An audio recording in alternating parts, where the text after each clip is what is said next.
महाभारत का नाम आते ही अगर किसी योद्धा की छवि सबसे पहले मन में उभरती है तो वह है धनुर्धर अर्जुन। वही अर्जुन जिनके हाथों में था दिव्य गांडीव धनुष, जिनके तरकस में थे ऐसे ऐसे अस्त्र जो पल भर में युद्ध की दिशा बदल सकते थे। और सबसे बड़ी बात, जिनके सारथी स्वयं योगेश्वर श्री कृष्ण थे।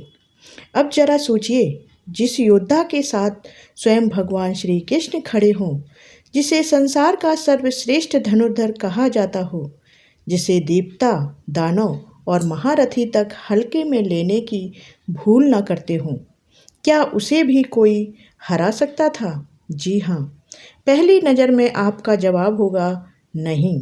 लेकिन महाभारत का युद्ध केवल शस्त्रों का युद्ध नहीं था। यह युद्ध था भाग्य, प्रतिज्ञाओं, श्रापों, वरदानों, दिव्य अस्त्रों, अधूरे सच और नियति के खेल का। और यही कारण है कि कुरुक्षेत्र की धूल में कुछ ऐसे नाम छिपे हुए हैं, कुछ ऐसे महायोद्धा हैं जिनके सामने अर्जुन भी हमेशा सहज नहीं थे, जिन्हें ऐसे महान योद्धा जो अर्जुन को भी हरा सकते थे। कुछ ऐसे योद्धा जिनकी शक्ति देखकर स्वयं पांडव सेना के मन में भय उतर जाता था। कुछ ऐसे महारथी जिनके पास ऐसे अस्त्र थे जिनका सीधा उत्तर अर्जुन के पास भी हर बार नहीं था। और कुछ ऐसे योद्धा जिन्हें हराने के लिए सामने से युद्ध नहीं बल्कि समय, रणनीति, छल, वरदान और स्वयं श्री कृष्ण की लीला की आवश्यकता पड़ती थी। तो आज की इस वीडियो में हम आपको बताएंगे महाभारत के उन 5 महायोद्धाओं के बारे में जो अर्जुन को युद्ध में पराजित करने की पूरी क्षमता रखते थे। इस सूची में ऐसे नाम हैं जिनके बारे में आप जानते तो होंगे, लेकिन उनकी असली शक्ति, उनका असली खतरा और अर्जुन के लिए उनका वास्तविक महत्व शायद ही कभी इतनी गहराई से आपने सुना होगा। और यकीन मानिए, जैसे जैसे यह कथा आगे बढ़ेगी वैसे वैसे आपके रोंगटे खड़े होते जाएंगे, क्योंकि हम इतनी गहराई से आपको ऐसा रहस्य बताएंगे। क्योंकि इस कथा में एक ऐसा योद्धा भी है जिसे हराने के लिए सीधे युद्ध कौशल से ज़्यादा नियति को मोड़ना पड़ा। नहीं तो उस योद्धा को कोई हरा नहीं सकता था। एक ऐसा नाम भी है जिसके सामने श्री कृष्ण को अपनी प्रतिज्ञा तक तोड़नी पड़ी। और नंबर 1 पर जो योद्धा है उसके बारे में सुनकर शायद आप भी सोचने पर मजबूर हो जाएं कि अगर कुछ परिस्थितियां अलग होती तो महाभारत का परिणाम ही बदल सकता था। तो अंत तक हमारे साथ बने रहिए, क्योंकि शुरुआत से अंत तक आपको एक एक योद्धा की शक्ति, उनका पराक्रम, अर्जुन के साथ उनका संबंध और वह कारण जानने को मिलेगा कि वे अर्जुन को कैसे हरा सकते थे।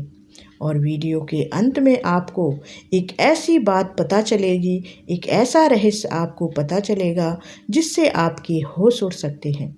क्या सच में अर्जुन अजय था, या उनकी विजय के पीछे केवल उनका पराक्रम नहीं बल्कि श्री कृष्ण की दिव्य योजना भी उतनी ही बड़ी वजह थी?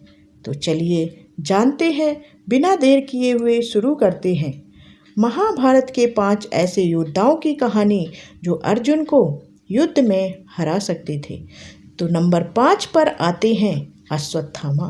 नाम तो आप सबने सुना ही होगा महाभारत में अश्वत्थामा का। जी हाँ, वही अश्वत्थामा। इस सूची में 5वें स्थान पर आते हैं गुरु द्रोणाचार्य के पुत्र अश्वत्थामा। अश्वत्थामा को केवल द्रोण पुत्र कहना उनकी शक्ति का बहुत छोटा परिचय होगा।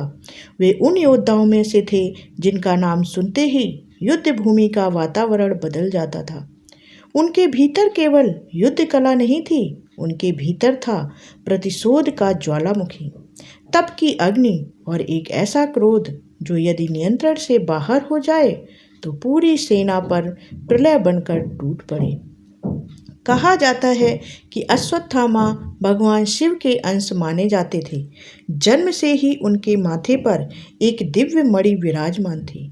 यह मणि केवल अलंकार की नहीं थी, अहंकार की नहीं थी, अलंकार की नहीं थी, बल्कि एक अद्भुत शक्ति का स्रोत थी।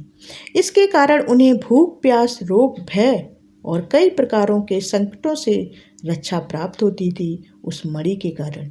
यही नहीं, अश्वत्थामा को चिरंजीवी होने का वरदान भी प्राप्त था।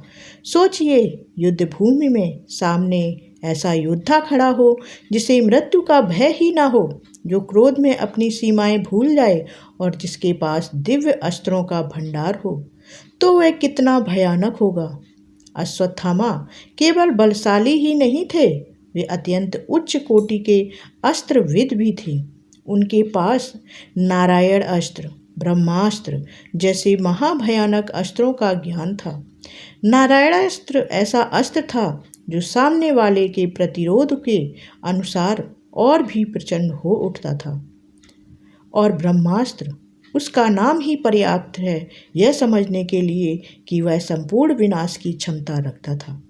अर्जुन स्वयं भी ब्रह्मास्त्र के ज्ञाता थे, लेकिन युद्ध केवल अस्त्र जानने से नहीं जीता जाता, उसे चलाने का क्षण, मन स्थिति और क्रोध का स्तर भी उतना ही महत्वपूर्ण होता है। अश्वत्थामा का यही पक्ष उन्हें अर्जुन के लिए अत्यंत खतरनाक बनाता है।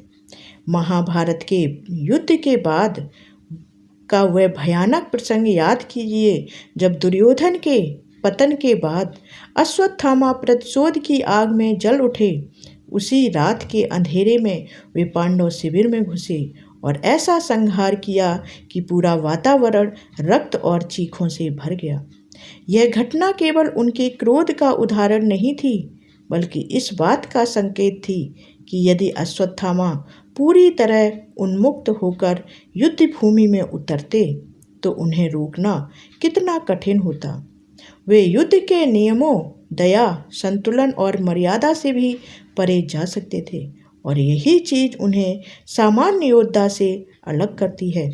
अब जरा कल्पना कीजिए, यदि कुरुक्षेत्र के किसी निर्णायक क्षण पर अश्वत्थामा ने अपने संपूर्ण उग्र रूप में अर्जुन को लक्ष्य बना लिया होता, यदि उन्होंने बिना किसी संकोच के अपने भीषण अस्त्रों का उपयोग किया होता, और यदि उन्हें समय रहते रोका ना गया होता, तो क्या अर्जुन उन्हें आसानी से परास्त कर पाते? आपका उत्तर शायद नहीं होगा, क्योंकि अर्जुन के सामने तब केवल एक योद्धा नहीं, बल्कि अमरता, दिव्य अस्त्र, गुरुपुत्र का गर्व और प्रतिशोध से भरा रौद्र रूप खड़ा होता। लेकिन अगर आपको लगता है कि अश्वत्थामा ही सबसे बड़ा संकट थे, तो ठहरिए, क्योंकि अब जिस योद्धा का नाम आने वाला है, उसके पास ऐसा अस्त्र था जिसके सामने एक क्षण के लिए अर्जुन की मृत्यु लगभग निश्चित हो चुकी थी। तो ऐसा योद्धा है नंबर 4 पर प्राग्ज्योतिषपुर के महाराज भगदत्त। अब बात करते हैं चौथे स्थान की, यानी चौथे नंबर पर जो योद्धा आते हैं उनकी, और यह वह नाम है जिसे बहुत से लोग उतनी गंभीरता से नहीं लेते जितना लेना चाहिए, और बहुत से लोग इस नाम को पहली बार सुन रहे होंगे। यह थे प्राग्ज्योतिषपुर के महाराज भगदत्त, एक ऐसे योद्धा जिनकी उम्र भले ही अधिक थी, लेकिन उनका पराक्रम अब भी पर्वत की तरह अड़ग था। वे केवल एक राजा नहीं थे, बल्कि हाथी युद्ध के ऐसे महारथी थे जिनका सामना करना बड़े बड़े योद्धाओं के लिए कठिन था। और सबसे महत्वपूर्ण बात, उनके पास ऐसी 2 शक्तियाँ थीं जो उन्हें अर्जुन के लिए असाधारण खतरा बनाती थी। उनकी पहली शक्ति थी उनका विशाल और दिव्य युद्ध हाथी, जिसका नाम था सुप्रतीक। सुप्रतीक कोई साधारण हाथी नहीं था। वह युद्ध भूमि में चलता नहीं था, मानो धावा बोलता था। उसके कदमों से धरती कांपती थी, उसके प्रहार से रथ उलट सकते थे, सैनिकों की पंक्तियां टूट सकती थीं और महारथियों का संतुलन बिगड़ सकता था। प्राचीन युद्धों में हाथी सेना का महत्व बहुत बड़ा था, और भगदत्त इस कला के सर्वोच्च उस्तादों में गिने जाते थे। जब वे सुप्रतीक पर सवार होकर युद्ध भूमि में उतरते, तो ऐसा लगता जैसे कोई चलता फिरता पर्वत शत्रु सेना पर टूट पड़ा हो। लेकिन भगदत्त की दूसरी शक्ति इससे भी अधिक भयानक थी। उसका नाम था वैष्णवास्त्र, यानी वैष्णव अस्त्र। यह कोई साधारण अस्त्र नहीं था, यह ऐसा दिव्य अस्त्र था जिसे अचूक माना गया था। जिस पर यह छोड़ा जाए उसका बचना लगभग असंभव था। यही वह अस्त्र था जिसने एक क्षण के लिए अर्जुन की सारी वीरता, सारी युद्ध कला और सारे अस्त्रों को व्यर्थ सा कर दिया था। कुरुक्षेत्र के युद्ध में वह भयानक क्षण आया जब अर्जुन और भगदत्त आमने सामने हुए। युद्ध तीव्र हुआ। भगदत्त अपने हाथी पर सवार होकर इतने उग्र रूप में लड़े कि अर्जुन को बेहद कठिनाई होने लगी। हाथी के ऊंचे स्थान से होने वाला हमला, लगातार दबाव और भगदत्त का अनुभव, यह सब अर्जुन के लिए चुनौती बन गया। अर्जुन जैसे महारथी को भी उस क्षण संभल कर लड़ना पड़ रहा था। और फिर आया वह पल जिसने इस युद्ध को अमर बना दिया। जब भगदत्त ने देखा कि सामान्य युद्ध कौशल से अर्जुन को हराना आसान नहीं, तब उन्होंने अर्जुन पर वैष्णव अस्त्र चला दिया। बस यहीं से कहानी बदल गई। यह अस्त्र सीधा अर्जुन की ओर बढ़ा। अर्जुन के पास उस क्षण उसका कोई वास्तविक प्रतिकार नहीं था। मृत्यु सामने थी, और वह भी ऐसी मृत्यु जिससे बच निकलने की कोई भी संभावना दिखाई नहीं दे रही थी। लेकिन तभी जो हुआ वो महाभारत का एक सबसे चमत्कारी दृश्य था। स्वयं श्री कृष्ण रथ पर खड़े हो गए। उन्होंने उस अस्त्र को अपने ऊपर ले लिया। जो अस्त्र अर्जुन के प्राण हरने आया था, वह श्री कृष्ण के स्पर्श से शांत हो गया और एक वैजयंती माला में बदल गया। अब जरा सोचिए, अगर उस दिन श्री कृष्ण बीच में ना आते तो अर्जुन का क्या होता? क्या अर्जुन उस वैष्णव अस्त्र से बच पाते? महाभारत की कथा तो साफ संकेत देती नहीं है। यही कारण है कि भगदत्त का नाम इस सूची में अत्यंत महत्वपूर्ण है। वे केवल शक्तिशाली नहीं थे, वे उन चुनिंदा योद्धाओं में से थे जिन्होंने अर्जुन को मृत्यु के वास्तविक द्वार तक पहुंचा दिया था। और अगर यह आपको चौंकाने के लिए काफ़ी नहीं है, तो अब जिस योद्धा की बात करने जा रहे हैं वह कोई और नहीं बल्कि अर्जुन के अपने गुरु हैं। वह गुरु जिनसे अर्जुन ने युद्ध करना सीखा और जिनके सामने खड़े होकर अर्जुन के हाथ तक कांप उठते थे। वे हैं नंबर 3 पर गुरु द्रोणाचार्य। तीसरे स्थान पर आते हैं महान आचार्य गुरु द्रोणाचार्य। यह नाम केवल एक योद्धा का नहीं है बल्कि उस गुरु का है जिसने हस्तिनापुर के राजकुमारों को शस्त्र विद्या सिखाई, जिसने अर्जुन को वह बनाया जिसे दुनिया सर्वश्रेष्ठ धनुर्धर कहती है, और जिसने स्वयं अपनी प्रतिभा, तप, ज्ञान और युद्ध कौशल से ऐसा स्थान पाया कि उनके सामने देवतुल्य योद्धा भी सावधान हो जाएं। अर्जुन की महानता का एक बड़ा आधार उनके गुरु द्रोणाचार्य ही थे। द्रोणाचार्य ने अर्जुन की प्रतिभा को पहचाना, उसे निखारा और उसे ऐसी शिक्षा दी कि वह अन्य शिष्यों से बहुत आगे निकल गए। लेकिन यही बात इस कथा को और भी रोचक बनाती है।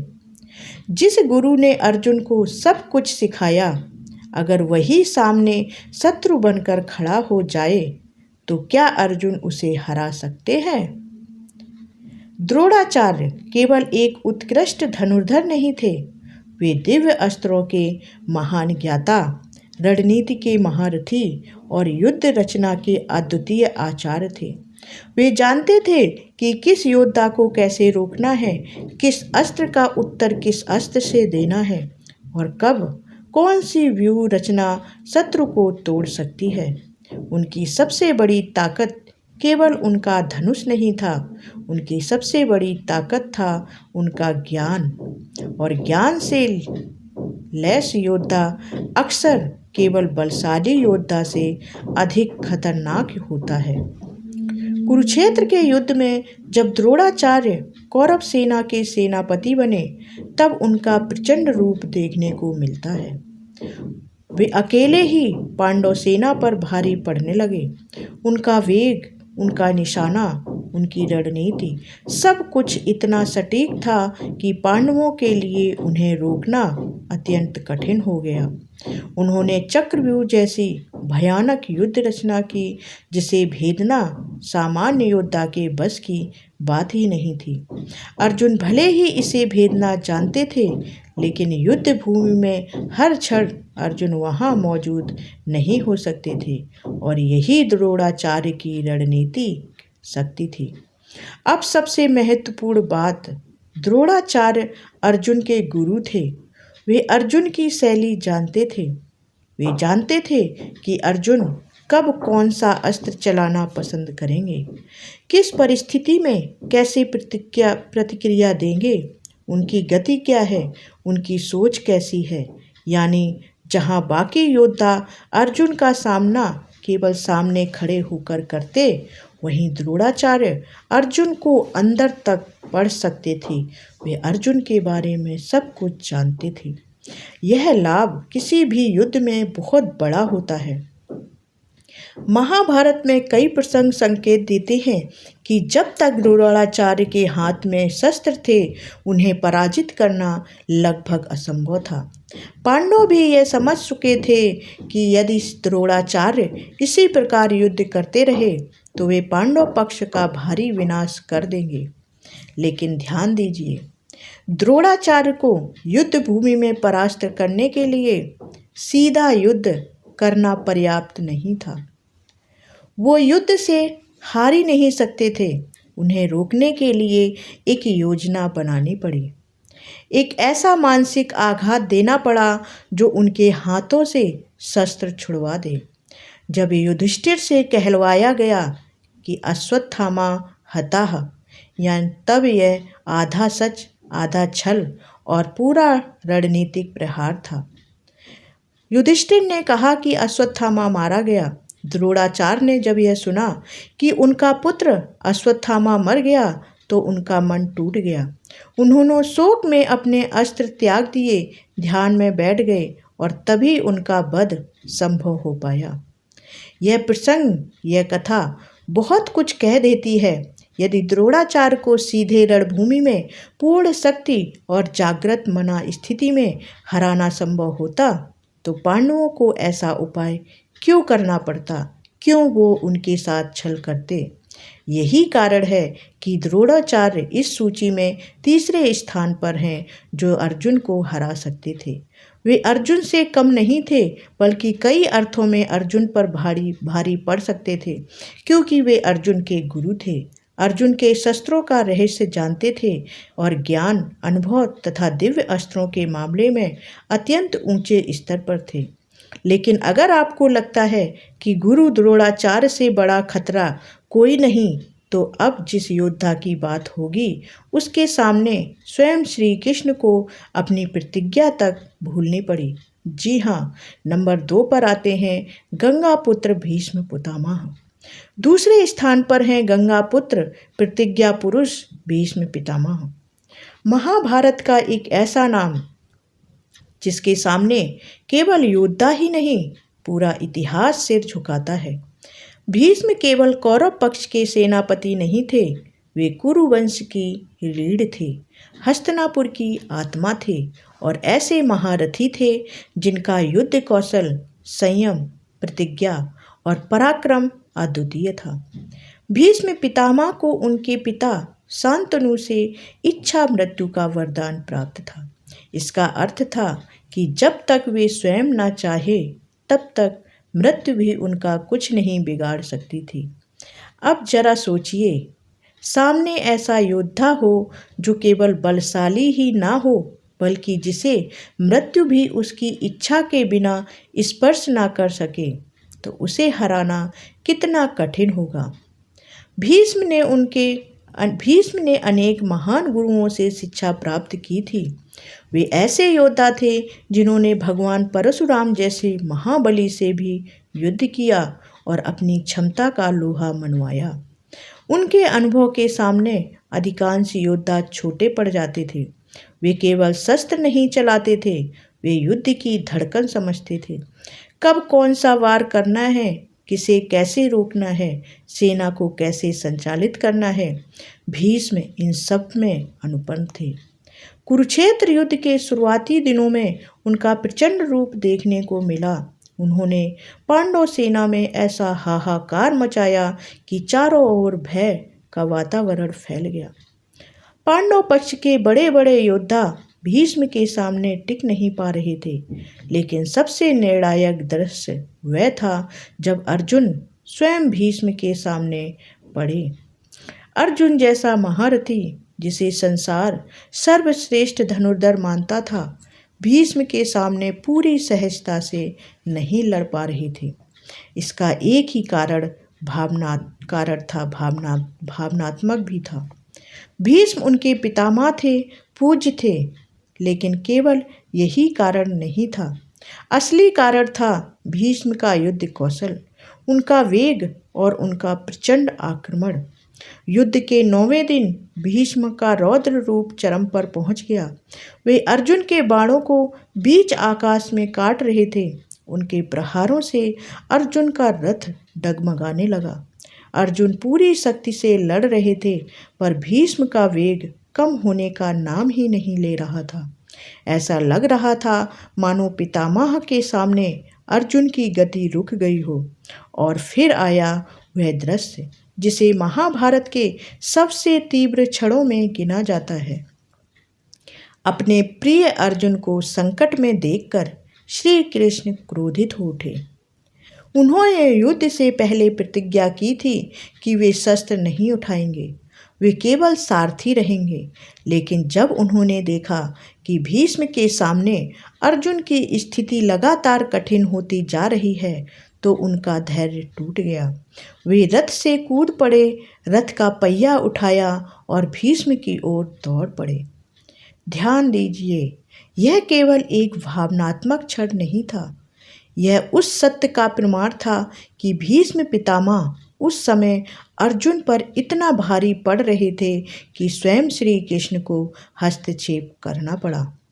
और फिर भी भीष्म को सीधे परास्त नहीं किया जा सकता था। उन्हें गिराने के लिए शिखंडी को सामने लाया गया, क्योंकि भीष्म शिखंडी पर शस्त्र उठाना नहीं चाहते थे। अर्जुन ने शिखंडी को आगे रखकर बाणों की वर्षा की, तब जाकर भीष्म सरसैया पर गिर पड़े। यहाँ भी वही बात सामने आती है कि भीष्म को केवल युद्ध कौशल से हराना आसान नहीं था, उनके विरुद्ध रणनीति, परिस्थिति और उनकी अपनी मर्यादा का उपयोग करना बहुत ही जरूरी था, और जो कि करना पड़ा। यही कारण है कि भीष्म पितामह इस सूची में दूसरे स्थान पर हैं। अगर परिस्थितियां अलग होती, अगर वे पूरी निष्ठुरता से केवल विजय के लिए लड़ते, अगर उनके सामने शिखंडी जैसा प्रसंग ना होता, तो अर्जुन के लिए उन्हें परास्त करना लगभग असंभव हो सकता था। लेकिन अब बारी है उस योद्धा की जिसका नाम सुनते ही महाभारत की सबसे तीखी प्रतिद्वंद्विता सामने आ जाती है। एक ऐसा योद्धा जो जन्म से ही उपेक्षित रहा, पराक्रम में सूर्य की तरह तेजस्वी था, दान में अद्वितीय था और युद्ध में इतना भयंकर कि उसके बारे में आज तक बहस होती है। अगर भाग्य उसके खिलाफ ना होता, तो क्या अर्जुन कभी उसे हरा पाते? अब तक आप लोग समझ चुके होंगे मैं किसका नाम लेने जा रही हूँ। जी हाँ, नंबर 1 पर महाबली दानवीर कर्ण। और अब आते हैं इस सूची के पहले स्थान पर राधेय कर्ण। वह नाम जो महाभारत की सबसे बड़ी त्रासदियों में से एक है, जो सबसे चर्चित नाम है, वह योद्धा जो जन्म से सूर्य पुत्र था, पर जीवन भर पहचान के लिए तरसना, वह धनुर्धर जिसे सम्मान से अधिक अपमान मिला, वह मित्र जिसने दुर्योधन का साथ आखिरी सांस तक नहीं छोड़ा, और वह महारथी जिसके बारे में यह प्रश्न आज भी लोगों के मन में गूंजता है। अगर कर्ण के साथ छल, श्राप और दुर्भाग्य न हुआ होता तो क्या अर्जुन जीवित बचते? तो शायद आपका जवाब होगा जी नहीं, अर्जुन जीवित शायद नहीं बचते। कर्ण और अर्जुन की प्रतिद्वंद्विता महाभारत की धुरी है। यह केवल दो योद्धाओं का संघर्ष नहीं था, बल्कि सम्मान बनाम पहचान का युद्ध था, अधिकार बनाम अपमान, भाग्य बनाम प्रतिभा और नियति बनाम पुरुषार्थ का संघर्ष था। कर्ण के भीतर ऐसी ज्वाला थी जो उन्हें किसी भी कीमत पर अर्जुन से कम साबित होने नहीं देती थी। वे जानते थे कि दुनिया अर्जुन को सर्वश्रेष्ठ धनुर्धर कहती है, और शायद यही कारण था कि कर्ण के जीवन का एक बड़ा लक्ष्य बन गया कि अर्जुन को परास्त करना है। कर्ण की शक्ति को समझना हो तो सबसे पहले उनके जन्मजात कवच और कुंडल को समझिए। वे कवच कुंडल जिन्हें उन्हें सूर्यदेव से जो प्राप्त हुए थे, जब तक वे उनके शरीर पर थे तब तक कर्ण लगभग अभेद थे। उन्हें मारना या गंभीर रूप से घायल करना लगभग असंभव था। सोचिए, जिस योद्धा के शरीर पर जन्म से ही दिव्य सुरक्षा कवच हो जो उसे हर घातक वार से बचाएं, वह युद्ध भूमि में कितना भयानक होगा। यही नहीं, कर्ण के पास था विजय धनुष, जो उन्हें भगवान परशुराम से प्राप्त हुआ था। इस धनुष की महिमा अद्भुत मानी जाती है। कहा जाता है कि जब कर्ण इसे हाथ में लेते तो उनका आत्मविश्वास, उनकी शक्ति और उनका युद्ध वेग कई गुना बढ़ जाता था। लेकिन कर्ण की शक्ति केवल उनके कवच कुंडल और धनुष तक सीमित नहीं थी। उनके पास थी इंद्र से प्राप्त अमोघ शक्ति, ऐसी शक्ति जो जिस पर छोड़ी जाए उसका अंत निश्चित मान लिया जाता था। कर्ण ने इस शक्ति को किसी साधारण शत्रु के लिए नहीं बचाकर रखा था, बल्कि उन्होंने इस शक्ति को अर्जुन के लिए बचाकर रखा हुआ था, अर्जुन के लिए सुरक्षित रखा हुआ था। अब जरा सोचिए, एक ओर जन्मजात कवच कुंडल, दूसरी ओर विजय धनुष, तीसरी ओर अमोघ शक्ति और ऊपर से कर्ण की असाधारण धनुर्विद्या। यह सब मिलकर उन्हें अर्जुन के लिए कितना बड़ा खतरा बनाते होंगे। लेकिन यहीं से महाभारत का सबसे दर्दनाक खेल शुरू होता है, नियति का खेल। पहला प्रहार हुआ छल से नहीं, दान से। देवराज इंद्र, जो अर्जुन के पिता थे, यह जानते थे यदि कर्ण अपने कवच कुंडल के साथ युद्ध भूमि में उतरे तो अर्जुन के लिए उन्हें हराना अत्यंत कठिन हो सकता है। वे ब्राह्मण का वेश धरकर कर्ण के पास पहुँचे और दान में वही कवच कुंडल मांग लिए। और कर्ण, वे तो दानवीर थे। उन्होंने जानकर भी कि यह उनके प्राणों की रक्षा करने वाली वस्तु है, बिना हिचक उन्हें इंद्रदेव को दान कर दिया। सोचिए, जो योद्धा अपने जीवन की सबसे बड़ी सुरक्षा भी दान में दे दे, उसका हृदय कितना विशाल होगा और उसका आत्मविश्वास कितना प्रचंड होगा। फिर आया दूसरा मोड़। कर्ण के पास जो अमोघ शक्ति थी, वह अर्जुन के लिए कर्ण ने बचाकर रखी हुई थी। लेकिन श्री कृष्ण जानते थे कि यदि यह शक्ति अर्जुन पर चली तो परिणाम भयानक हो सकता है, अर्जुन की मौत भी हो सकती है।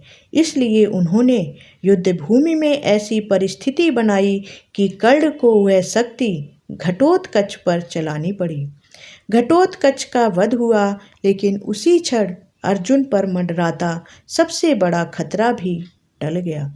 यानी अर्जुन और कर्ण के अंतिम युद्ध से पहले ही कर्ण के हाथ से उनका एक सबसे घातक अस्त्र निकल चुका था। और फिर भी अंतिम युद्ध में कर्ण का पराक्रम कम नहीं हुआ। जब कर्ण और अर्जुन आमने सामने आए तो यह केवल युद्ध नहीं था, यह वर्षों की प्रतिद्वंद्विता का विस्फोट था। दोनों ओर से बाणों की वर्षा होने लगी, पृथ्वी कांप उठी, रथ डगमगाने लगे, आकाश अस्त्रों की चमक से भर गया। कहा जाता है कि कर्ण के बाणों का प्रहार इतना तीव्र था कि जब वे अर्जुन के रथ पर लगते तो रथ पीछे खिसक जाता। स्वयं श्री कृष्ण ने कर्ण की युद्ध कला की प्रशंसा की थी। यह कोई छोटी बात नहीं कि श्री कृष्ण जैसे ज्ञानी यदि किसी योद्धा की प्रशंसा करें तो समझ लीजिए कि वह कोई साधारण नहीं होगा, वह विलक्षण योद्धा होगा। लेकिन कर्ण के जीवन पर श्रापों की छाया मंडरा रही थी। उन्हें गुरु परशुराम का श्राप मिला कि जिस निर्णायक क्षण पर कर्ण को अपनी दिव्य विद्या की सबसे अधिक आवश्यकता होगी, उसी समय कर्ण उसके मूल मंत्र को भूल जाएंगे। एक ब्राह्मण के श्राप से उनके रथ का पहिया युद्ध भूमि में धंसने की नियति जुड़ गई।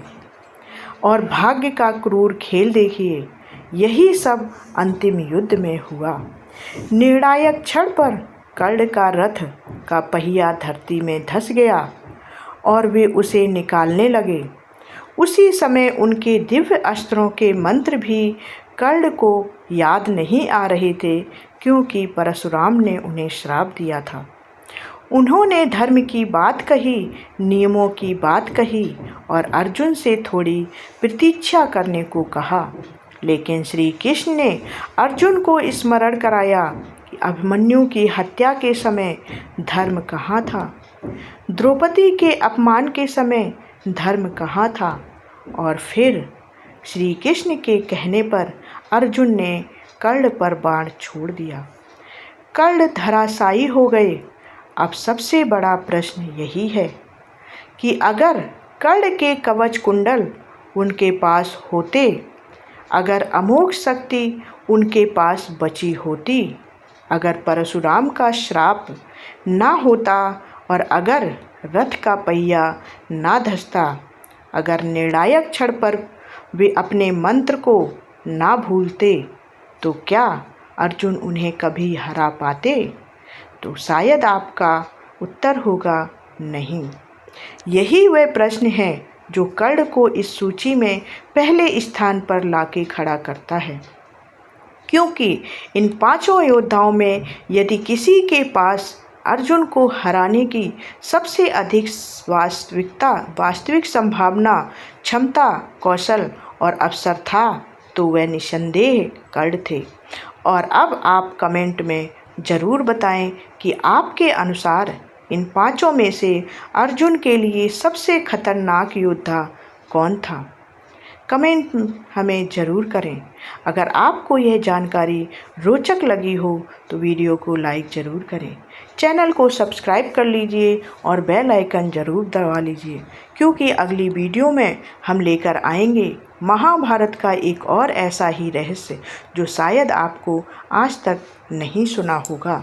तो मिलते हैं अगले वीडियो में, तब तक के लिए जय श्री कृष्णा, जय श्री कृष्णा। धन्यवाद।